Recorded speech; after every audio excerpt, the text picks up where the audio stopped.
right, well, welcome everybody. We're, there's the spot. We're really glad you're here. My name's Eric Owens, and for those I haven't met yet, I'm director of the International Studies program and a professor in the theology department. And it has been my honor over the past 4 years to lead a series of workshops and conversations like this as part of what we call the Global Citizenships Project. And today we're really honored to have Ms. Navyn Salem with us to discuss her life and work and the values that sustain it. And you're in for a real treat here. This project is really designed to have intimate encounters with students, with exceptional people who have spent their lives in service to others. And one of the things we value most about the Jesuit sort of formative education that we have here on campus is opportunities not just to learn about abstract ideas, but to encounter people who model the values that we strive for and who have met the challenges that come with trying to live those values, and those challenges are real. And the Global Citizenships Project in part was designed to help us all complexify the idea of what it means to be a good person in the world today. It's not as simple as wishing other people well. There are complications and side effects and unintended consequences and obstacles, both political and familial and relationships and business obstacles, etc. I'm just really delighted to have this opportunity to continue this series this year. This is our 9th workshop like this. Previous guests have included the founder of Partners in Health, Ophelia Dahl, photojournalist and documentarian Jason Motlaw, Matt Smith, a human rights advocate who works out of Bangkok. Just a group of terrific people. So you're in good company, and we're in good company tonight. The plan this evening is to spend about an hour in conversation at the outset. I'll show a short little video clip about Edesia Nutritionals and to help you get situated, and then we'll talk for 45 minutes or so, an hour, and then we'll break up into small groups, and I'll give you little question prompts to talk about in the groups, and you can grab more food along the way, and then we'll come back and you can bring your questions that you have directly from Salem. Okay? Why don't we take a minute to introduce ourselves around the circle so we know who we're talking with. Why don't you tell us who you are and what you're studying here at BC, where you're from, and what brought you to this conversation tonight. Ziad, can you start? Terrific, welcome. We have a great group, terrific people. Thank you for taking your time to be here with us tonight. Like I said, I think you're in for something special. Ms. Salem is a longtime friend of Boston College and a graduate of Boston College as well. And has her youngest daughter is attending Boston College now as well. And number 3. Number 3, sorry, that's right, 3 out of 4. And you're currently on the board of trustees here at BC, is that right? And also an honorary degree recipient at BC. So we're really, it's home for you, and we're glad you're back. I thought we would start by playing a little video clip from that Edesia put together that will give you a sense of what the company's about, and then we can dig into how it got started and how you came to it. Okay? Russia's invasion of Ukraine is deepening the global food crisis. Extreme weather, supply chain disruption, an apocalyptic global food shortage. I feel like the world is on fire right now. Conflict, wars, climate change, the inability to grow crops. When you put those things together, you are for sure going to have a crisis of malnutrition. I know what it means to be waiting for humanitarian aid. I experienced hunger. I've felt the pain, and I've seen children die.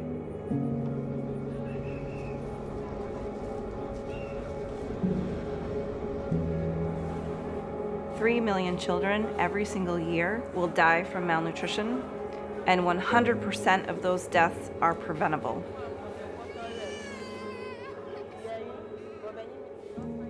I know, you don't feel good today.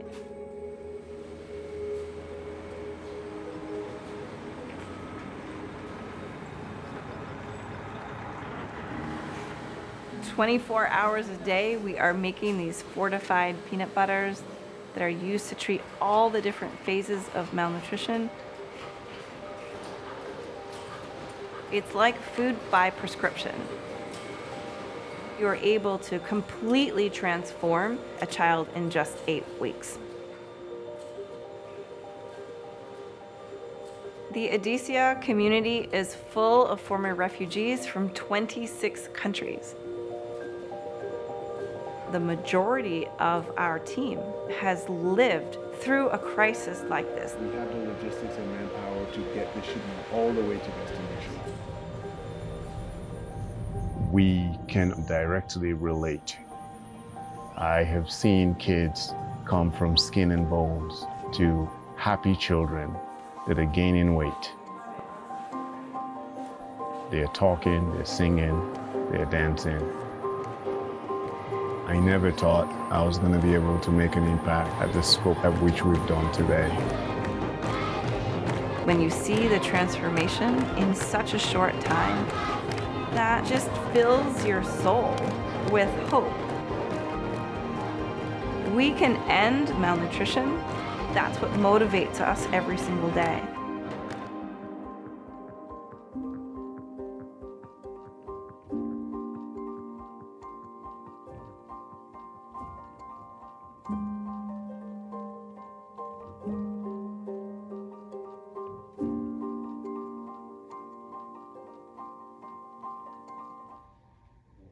Well, thank you for sharing that with us. I'll move this TV out of the way in a second. Do you want to do that while we're talking? So that's a terrific introduction. Can you give us a little more fuller picture of how you came to start the organization and what inspired the beginnings of it, and then we can get into how you're doing today and how you scaled. And I think you can see from that video that all the issues that you're interested in, we touch on every single one of them in a different way. And so that's what I was really interested in listening to all of you introduce yourselves, is how many touch points Edesia has. So we could probably talk for 4 hours about all these different things. But so how did I get started? My parents. My mother is a Quaker from Pennsylvania, and I grew up protesting everything. So every weekend, she would put us in a little red wagon, we'd make posters, and we would protest the war or whatever was going on in those days. I thought that was completely normal. My dad is a Muslim from Tanzania. So I also grew up hearing stories about his upbringing in Dar es Salaam and his family situation there. So we have 3 generations of our family from Tanzania.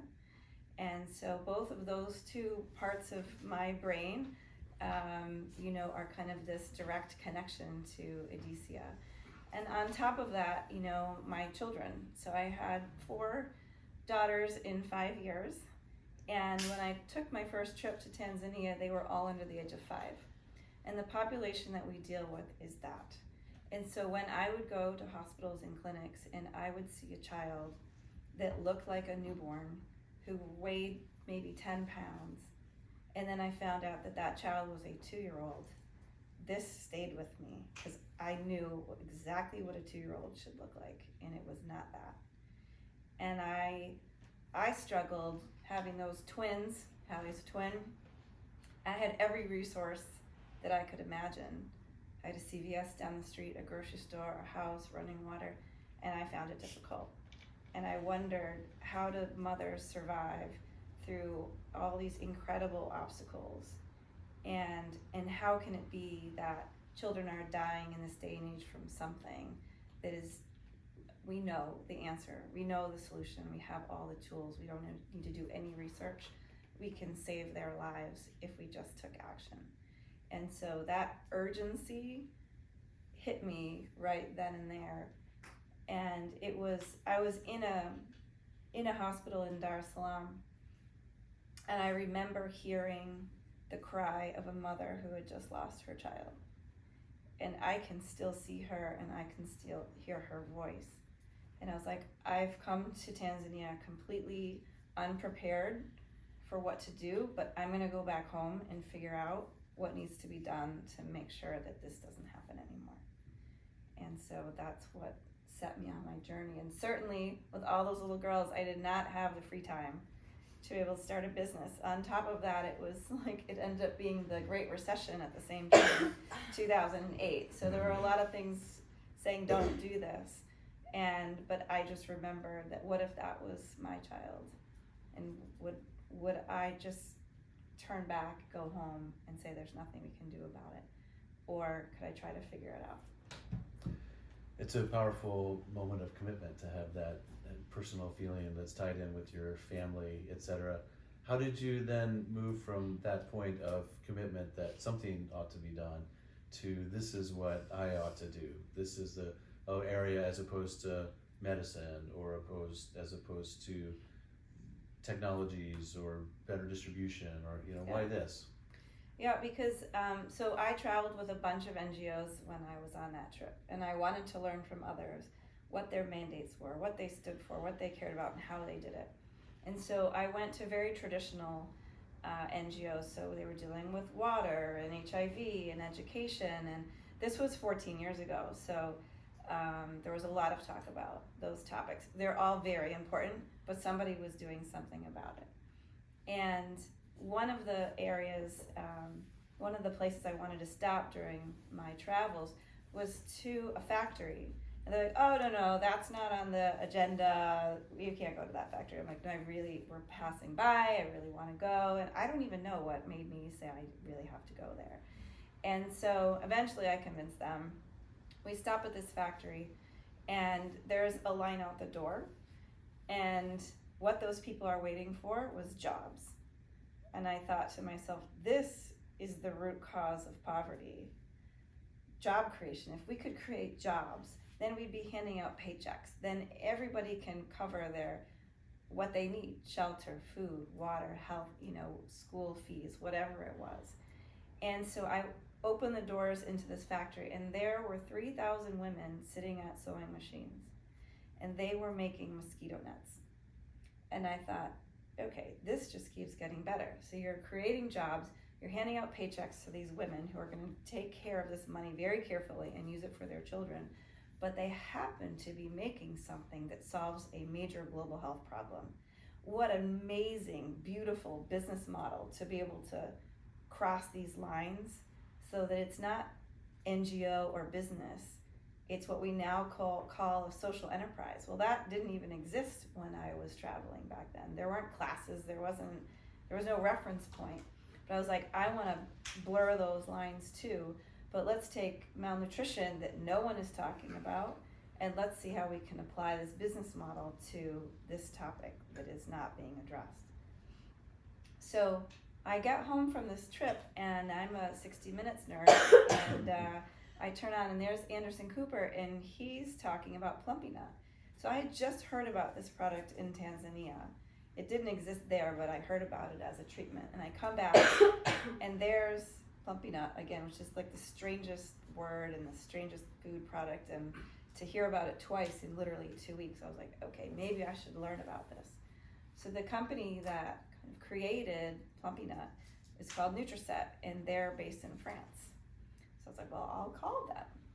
And so I gave them a call, and they hung up on me. They're like, not interested in talking to me or anything like that. And so I was like, okay, well, there must be another way. So I got on a plane and I flew to France.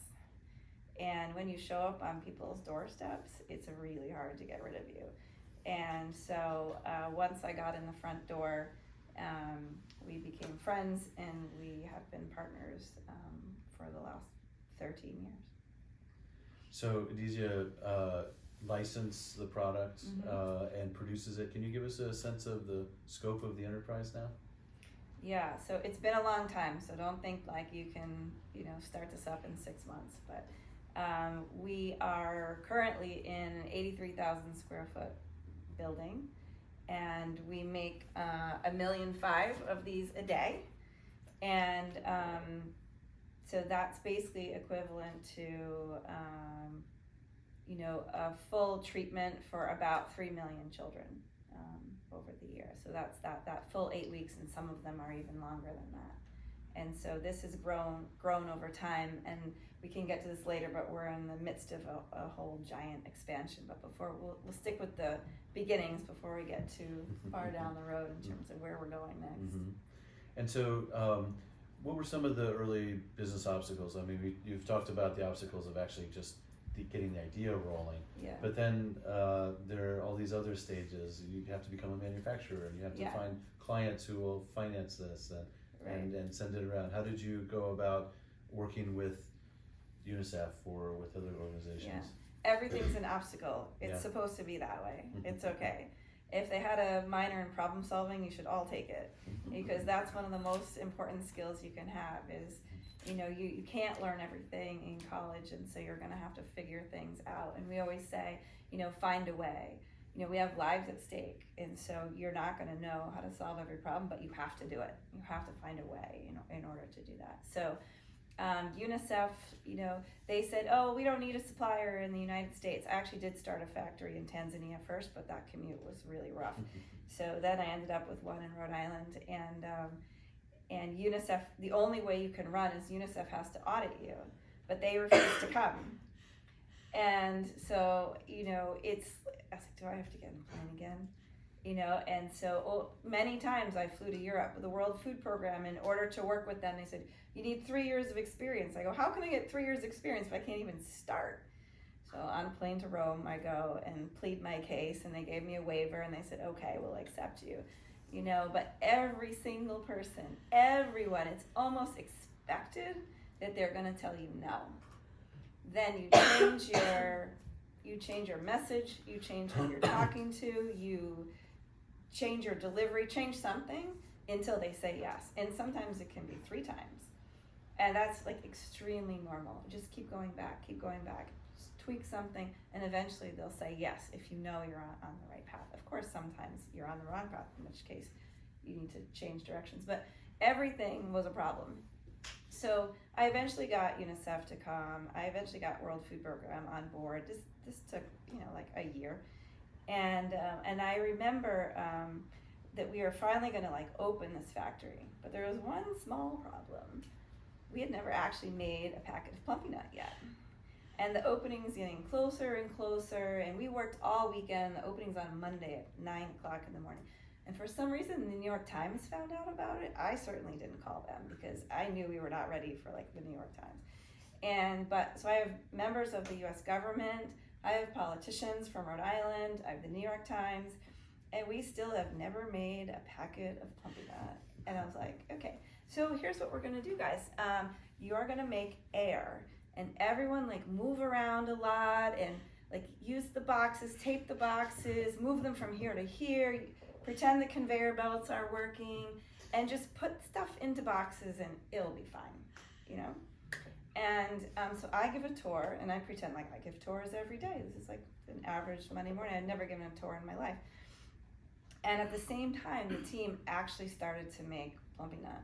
The actual product was coming out. So I am now trying to contain my excitement that we are actually making food for the first time, and pretend that this is this happens all the time. And so there are so many moments where we had no idea what we were doing. In fact, when I did my first grant, I filled out about 2 feet worth of paperwork for the U.S. government in order to get a grant.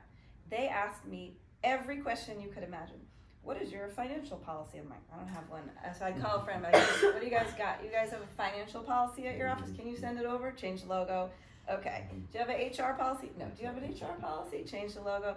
Anyway, the one question, they asked every question under the sun, except they didn't ask me if I had a factory. And I didn't at the time. I was working out of my spare bedroom at my house. And I had plans to get a factory, but I did not have one when I submitted that grant. And so I took a lot of chances. I felt pretty confident about it, but I didn't know if it was going to work out. So, in some respects, it's still like that. We know a lot about a lot now, but there are always obstacles. There's always challenges, and you're always learning something new that you would think in 14 years I've learned everything. Not a chance. It's a constant, which makes it so fun, right? So you're always learning something new. Were there times when you thought maybe you needed to pivot, you were on the wrong path, you thought you might turn the other direction? Yeah. And who was it that either sustained you, or helped? Who were the people around you that either were diverting you or keeping you on the path you wanted to be on? I think when you clearly know your why, decision making becomes much easier. So we had partnered with a corporation. You're recording this, so I don't know if I should mention their name or not, but a large corporation who makes yogurt, and we decided I made all these new products for the US during COVID. One for prevention of peanut allergies for babies in the US, one for children with failure to thrive, one for elderly with malnutrition, all US based. And I got into a partnership with a very reputable large company. But it like every month I'm like, it's gonna get better, and it just didn't get better. And so the question I ask myself is, am I feeding more babies or less babies by this adventure and this partnership? And I knew immediately, I'm feeding less babies, I need to stop immediately. And so here's this big corporation, and I went into the CEO and I said, we're done. This relationship is not benefiting the people that I work for, which is children all over the world. And so for that reason, we are stopping immediately. I look back now, this was 6 months ago, and I'm like, I had no idea the world was gonna come to more of an end than it already was. We thought a pandemic was a big deal. It doesn't even feel like a big deal anymore, at least in my world it doesn't, with Ukraine and the climate catastrophes going on. There's conflicts going on in 45 countries right now. Like, how could I care about these things in the United States when we have a lot of systems here? We have a lot of safety nets in the US. The US does not need meat. Afghanistan needs meat because nobody else is doing anything for Afghanistan or Yemen or Syria or Venezuela or South Sudan. It's a very long list. And so thank God I pivoted 6 months ago, because the world is ending. It's a mess. And so I needed to bring my focus back. I knew it was a distraction, and we were going to make a mistake if we didn't focus on our primary objective and our reason for being. And so it ended up actually being not that hard of a decision, but know when to cut the ties when things are not going the way you want them to go. It could have been successful in 5 years. Do I want to spend 5 years on this? No, I don't. Yeah. Yeah, you've already spoken a little bit about the why of what you do and your focus on children. How would you express the sort of core values that you embody and that you try to convey now as a manager and as a leader, not just as an individual trying to make change in the world? But how would you articulate those, or perhaps you've very explicitly articulated them already within the business? Yeah, I mean, let's see. That's a tough question, and it's a big question to answer. And we work together as a family at Edesia, and we have this single mission. And so we come from 25 different countries with different cultures and different languages, but we share the same values, right? So even though we come from these very different backgrounds, we have that in common, and that helps unite us, in being doers, in taking action, and not being about talk, but doing, and with the urgency, and really trying to understand, I'm trying to put myself in the place of what it's like to be someone who is in need of humanitarian aid. And my team is made up of people who have lived needing humanitarian aid. And so for them, this is also not a charitable decision. This is good for business. My employees make up people who we are also related to, our beneficiaries, right? So who could understand more why we need this urgency and to be doing the best quality job and the fastest that we can? It's because everybody has had some sort of lived experience that can relate to those people that we are serving now, and that you might now be on this side, but you were once on the side who was waiting for someone to hopefully listen and open their eyes and give you that support that you need during a tough time. Have you felt like you've had to make serious sacrifices in this path and how do you think about that now from your current position? Like business sacrifices or personal? Well, or? I mean, yeah, I'm thinking about business, but also family, or have there been values that you used to hold dear that you found have been reformatted now that you've had different kinds of experiences with the people you work with and for, or maybe you felt that you've had to narrow your focus and sacrifice grander ambitions, or I think there's a lot of possibilities. Yeah. I mean, I don't feel like I've had to sacrifice too much. I feel incredibly lucky to be able to do this work every day.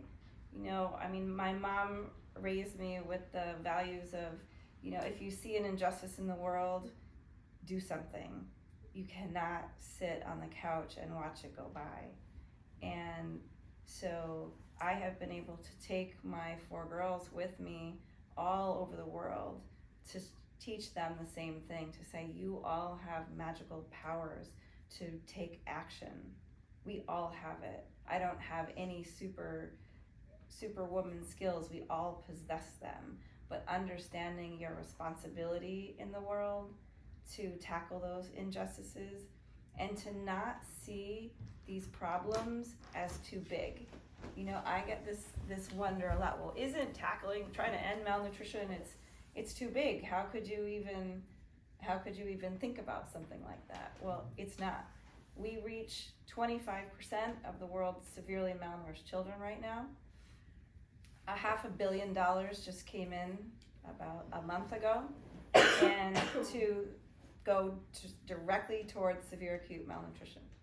This means that in this year of 2023, we can get somewhere between 50% and 75% of those children. That is a massive movement in the global health space of moving the needle. Enormous. So if we're going to go from 25 to 50, and then we're going to go to 75, where are we going to go after that? 100. There is literally no reason. And $500 million is pretty small. You might have noticed the $40 billion packages going to Ukraine, and even Amtrak gets $20 billion or something, right? So it's a train. Okay, we could also feed the entire world for a small percentage of that. Our job is to educate, advocate, write to those politicians and tell them what we can do with this money. And strangely, it's one of the only bipartisan issues that exists on planet Earth. Nobody is against feeding people, And so if I have to go to Congress and they're mostly Republican at first, I'm super nervous, and then we are all best friends within an hour, and we understand, why is this good for business and why is this good for humanity? It's we buy raw materials from 18 different states across the U.S. I am some company's biggest customer. I spend $7 million on milk powder. This is important in the U.S. and in business development and commodities, and we're also able to feed people at scale and do good. And it's this amazing mix of the two that excites both sides of the aisle. Have you come up against politically or in the business world concerns about U.S. foreign aid as such, or the U.S.'s role in the world as being too expansive, or do you feel like that the specific work you're doing to feed children, malnourished children, is sort of exempt from those ideological debates against globalism or against U.S. foreign aid? Yeah, does anyone have an idea what % of the budget foreign aid is? Take a guess. 0.1 maybe. 0.2. Yeah, it's a point of a percent. So I think the image that we are dedicating huge resources to this is inaccurate. And so when people actually find out what a small percentage is, then I don't think I think we need to be doing more. And we should also inspire others. In this big influx of money, it was also Canada, Netherlands, other countries that got together too. It's not the United States alone. We need to encourage other countries to come together as well. Mm-hmm. Can you reflect for a minute on the concept of global citizenship? Is that term meaningful to you? Do you embrace it? Do you feel that it represents what you're after, or what you're doing, or do you find it complicated in bad ways? Yeah, I mean, I think the best way to become a global citizen, which seems like many of you here are interested in, is to wander and travel. And by that, it could be down the street, it could be to the other side of Boston, it could be the other side of the country, or the other side of the world. And when you're out in the world, you will see endless problems and endless things that can be done better than they're done. And so you guys have such an incredible opportunity. The hard thing is going to be to pick one, because you're going to run into so many things, and you have to stay focused on, like, what is that one thing that keeps you up at night? What is personal to you? What really pisses you off so much that you're like, I will work on this issue for 24 hours a day until the problem is solved, right? And then that's when you know where you have to go. And many people will tell you you're going on the wrong path, but you have to listen, like, to your heart, to say, what is right, what is just, what is my part in this world? I was in India and with a colleague, and he said to me, "Why are you always sitting on the floor?" And I said, "I'm sitting on the floor because that's how I can have eye contact. That's how I can learn the most about the population that I'm trying to serve, is to sit on the floor with the mothers, because they're always sitting on the floor, and the kids are always sitting on the floor, and sit with them and just say, I'm looking deep into your eyes to feel what you're feeling, and try to understand what it is that we can do together, solve together, that understanding that why am I here?" And so being proximate, being near, being as close to the problem, running to the problem, not running away from the problem. Don't be fearful, right? You have to go into that fire and figure out what it is. And trying to understand what makes people run towards something and what makes people run away from it. But if you do get that close and you are sitting down with that child and that mother, and that child is on the brink of death, are you going to help, or are you going to turn and run away? And what you'll find is, if you are that close, you don't have a choice. You are going to do something about it, right? Because you've become that close, that proximate to something that you can't unsee, no matter what you try to do. And so, then the challenge is, how do we get other people to see what we see? Because then we need to develop followers. We need to build a team. We need to get other people who care. I do fundraising very badly every single day. And I am trying to communicate the urgency. What is it like to bury your child on the side of a road? What is it like to not have the strength to bury your child on the side of a road? How do I communicate that to somebody?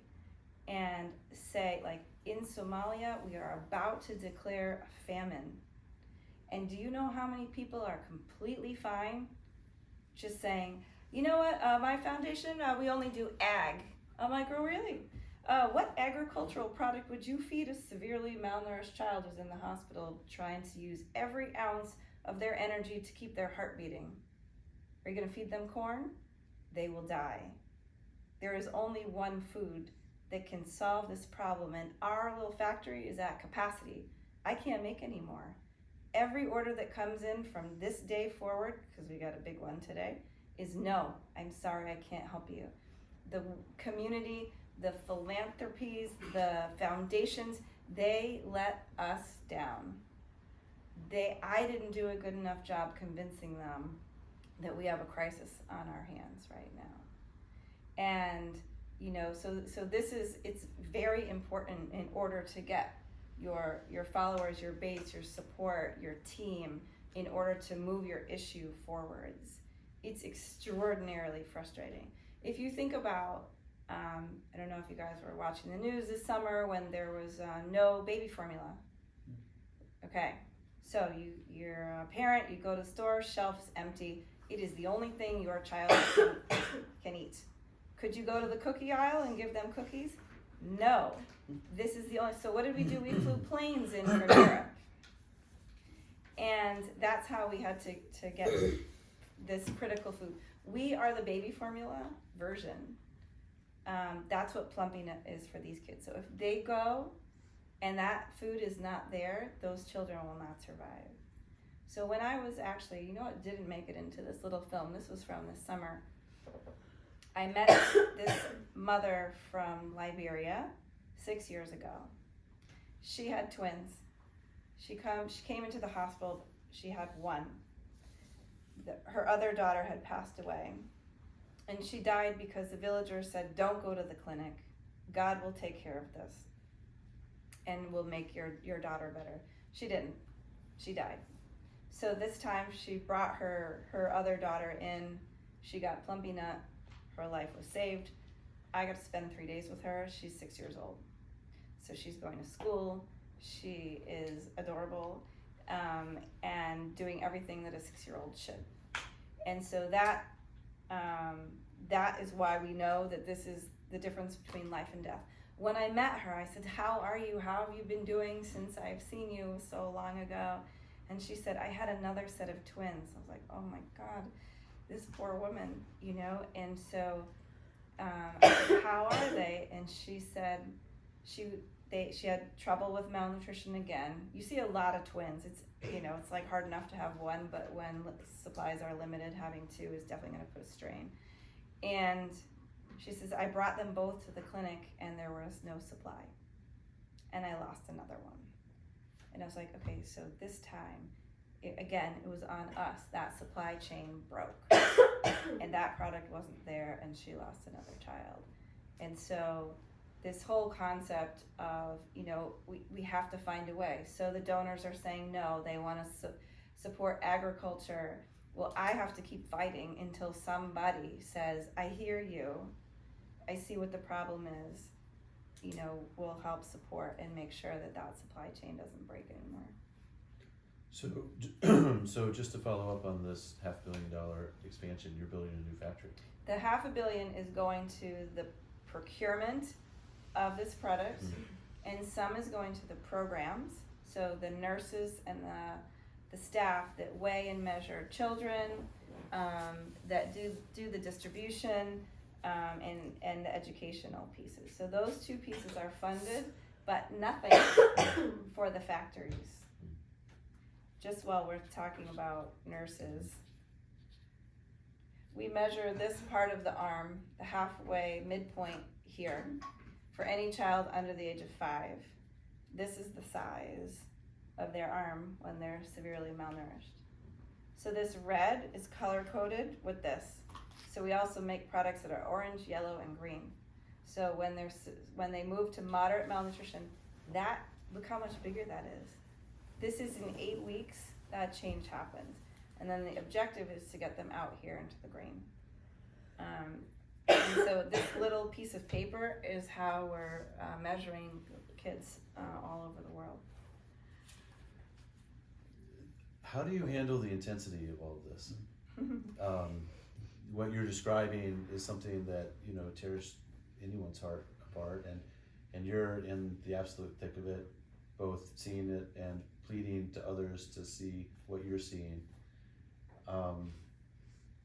Obviously, you're sustained by the importance of the mission, and yet, how do you handle that overwhelming intensity?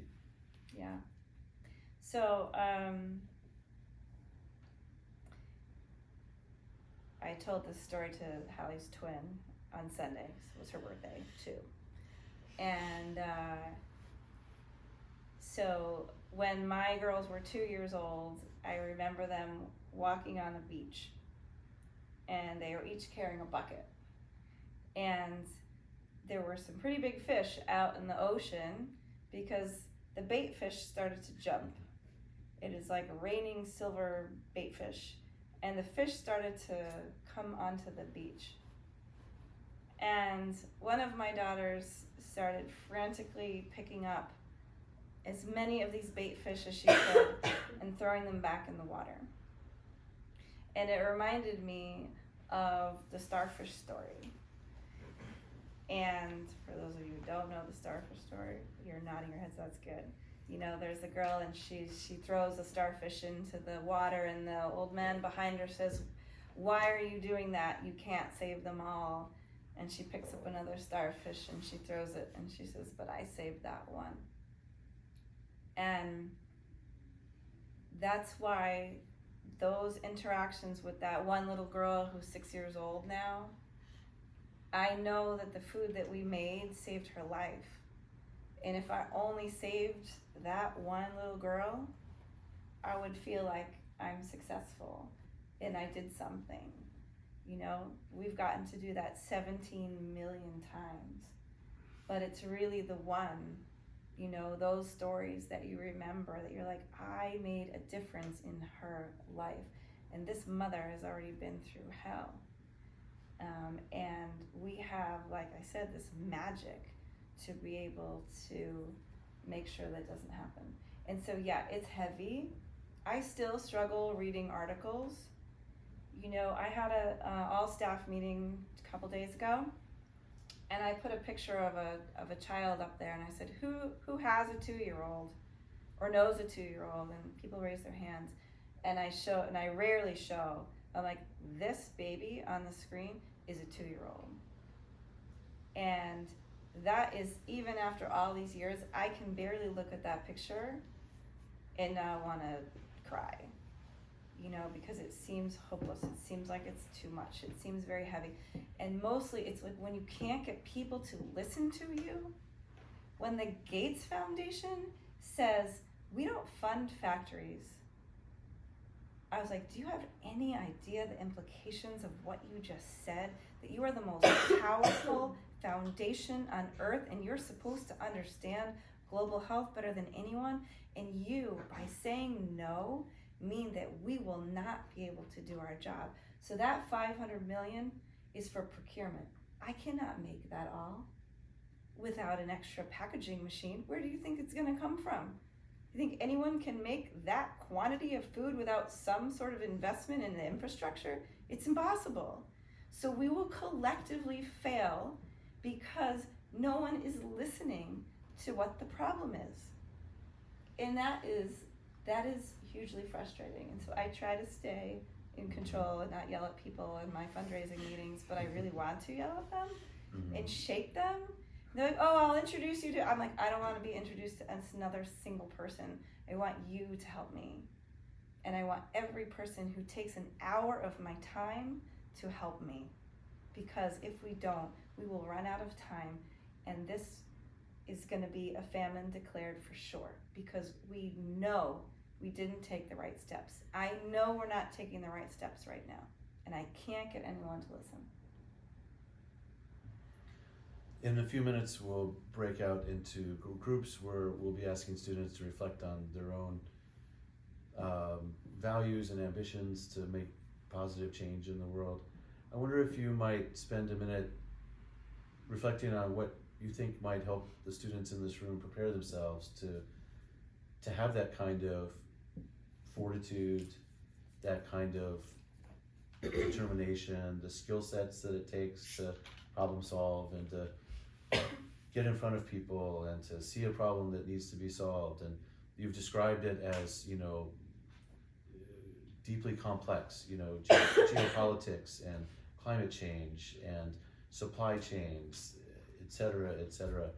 What can the students here in this room do? What kinds of positionality would you commend to them? You know, a sense of moral formation, but also skill development and things like that. Yeah. You can continue to learn and build your skills even beyond your 4 years here, right? So you're learning, we didn't have any of these majors that you're mentioning. I'm like, wow, this isn't, I should tell Maya about this one. You know, so it's amazing that you get to even study these things, right? It's because it's fascinating, and it's real work. You know, you're setting the groundwork to do real work. And I had a public speaking, this mandatory class here. This was the most terrifying class I ever took. And I said, I don't want a job that has anything to do with public speaking. Please help me. I was the most shy person on planet Earth. But when I decided that I wanted to take on this issue, I said, well, I will fail immediately if I don't get over that first fear. And so I was kind of older at this time. You know, I was probably like 36.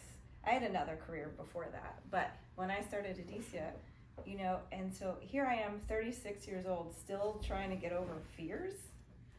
But you can. And so I was like, of course, I chose very wisely. My first speaking engagement was at the Clinton Global Initiative next to Madeleine Albright and a few heads of state. I was like, why did you choose this to be your opening debut?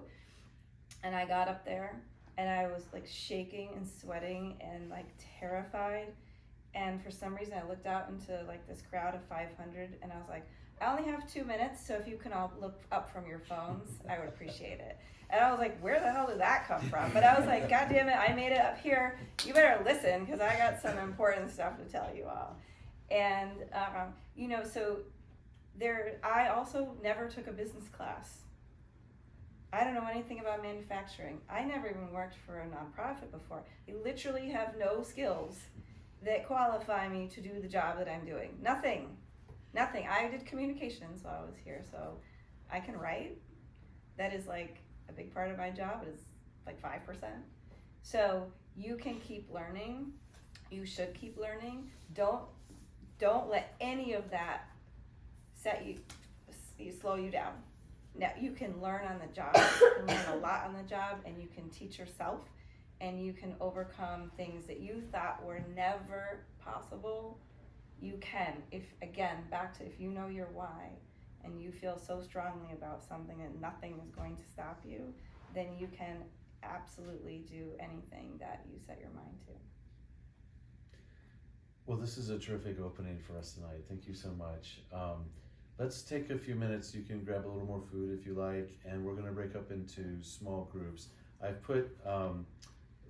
put something like this. I think it's on the table back there. Izzy, maybe you can just pass them around both directions. Why don't we do three groups, like maybe one group from these guys here, one group Maggie over, and then one group over here. And one group can meet either in this space or at the other end of the table there. So you guys, why don't you guys stay here in this room? You guys go into the library across the way, and you guys go into the dining room, which is just outside and to the right. And there's a series of questions here that you should take as minor prompts, if you like. You don't have to follow it to the T, but hopefully it'll give you a chance to introduce yourselves to one another. I know that all of you don't know one another, and that's part of the goal here, is to have fellow travelers in the work that we do together and to build community in the work that we want to do. So introduce yourselves to one another, reflect on some of these questions, and in about 40 minutes or so-ish, I'll come back by and we'll reconvene back here. And in the meantime, I'll invite you to circulate to the groups if you like, or get a little refreshments as you will, and we'll go from there, okay? But first, thank you so much for this opening. Yeah,